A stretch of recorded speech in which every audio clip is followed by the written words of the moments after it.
Mon cher frère, c'est l'heure de la prière. Non, mais tu vois bien que j'ai autre chose à faire là. Tu as raison, à quoi bon prier de toute façon? Ça sert à rien.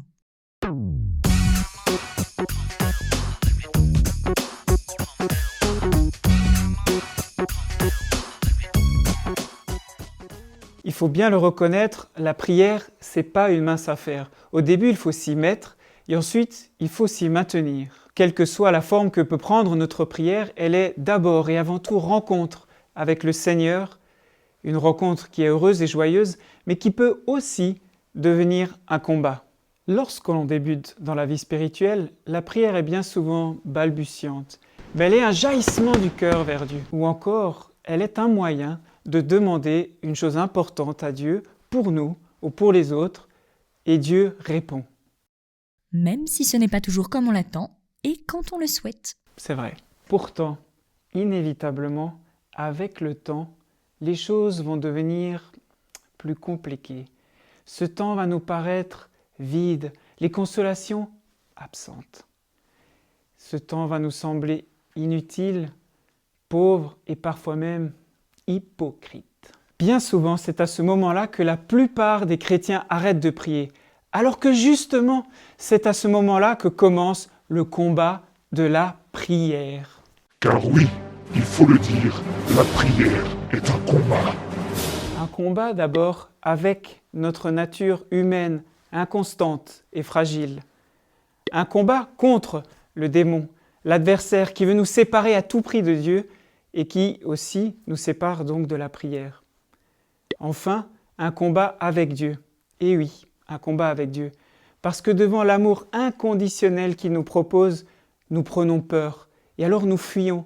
Ce Dieu qui veut nous emmener bien au-delà de ce qu'on pourrait imaginer, qui veut nous emmener au large et nous restons ancrés sur nos rives. Ce que le commençant ressent comme un appauvrissement de sa prière ou même un silence coupable de Dieu est en fait le moyen par lequel le Seigneur lui-même vient prendre en main notre prière pour la purifier. Saint Paul écrit « L'Esprit Saint vient au secours de notre faiblesse, car nous ne savons pas prier comme il faut. » Il est vrai que bien souvent, nous oublions que Dieu s'est révélé comme un Père, que par notre baptême, dans la mort et la résurrection du Fils unique, nous sommes nous aussi enfants de Dieu. Patiemment, le Seigneur nous fait passer d'une prière utilitariste à la relation, et une relation filiale à l'image de Jésus avec son Père, notre Père. Nous comprenons alors que Dieu n'est pas un génie, prêt à exaucer tous nos caprices, mais qu'il est la source et la fin de toute chose, qu'il est Père, lent à la colère et plein d'amour. En ce sens, Dieu ajuste notre prière à notre vocation d'enfant de Dieu, la rendant plus authentique et aussi plus féconde. Oui, mais si Dieu est un fin pédagogue, et il l'est, nos préoccupations, nos inconstances et les tentations sont de réelles entraves à la prière. Mesdames et messieurs, parmi les entraves et les obstacles à la prière, toujours aussi efficaces et toujours connus, j'ai l'honneur et le plaisir, le privilège de vous présenter l'inquiétude. Par exemple, au sujet de la bonté de Dieu, de notre avenir ou de la valeur de notre vie. Le désespoir sur nous-mêmes, sur la valeur de notre prière. Le doute, de toute façon, Dieu ne m'aime pas, il ne m'entend pas. De toute manière, avec tous ces malheurs, comment croire encore en un Dieu qui est tout amour? Le découragement, de toute façon, laisse tomber. Prier, ça n'a jamais rien changé, ce n'est qu'une pure perte de temps. À l'inverse, on peut aussi trouver l'activisme. C'est vouloir en faire toujours plus et encore plus, jusqu'à épuisement. La gourmandise spirituelle, c'est la recherche des choses sensibles, où seul le bien-être et le plaisir sont la valeur de notre prière.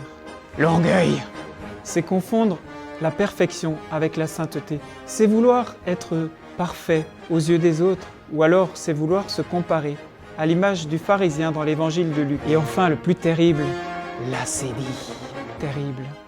C'est la tristesse devant l'effort spirituel qui, petit à petit, conduit vers la tiédeur et le dégoût. Bref, tous ceux qui s'aventurent dans la vie spirituelle, dans la prière, rencontrent un moment ou un autre dans leur vie ces obstacles et c'est normal. Vous trouvez ça difficile? Exigeant? Ça l'est, comme toutes les choses importantes dans la vie. En fin de compte, voici à quoi pourraient ressembler les béatitudes de tous ceux qui s'engagent dans le combat de la prière. Heureux, celui qui, ayant pris les moyens nécessaires, appelle à l'aide chaque jour l'Esprit Saint et ne compte pas sur ses propres forces. Heureux l'humble, qui ne juge pas sa prière, car Dieu seul en connaît la valeur. Heureux le patient, qui ne s'inquiète pas quand rien ne semble se passer, ou alors qui se surprend distrait. Heureux le doux, qui lorsqu'il oublie ou abandonne sa prière, sait y revenir humblement, sachant que Dieu ne le jugera pas mais l'attend patiemment, comme le Père prodigue. Heureux le persévérant, oui, heureux le persévérant, qui sait que l'essentiel n'est pas dans l'intensité d'une émotion ressentie ponctuellement, mais dans le don de soi au quotidien, qui passe par le don de son temps à Dieu, jour après jour.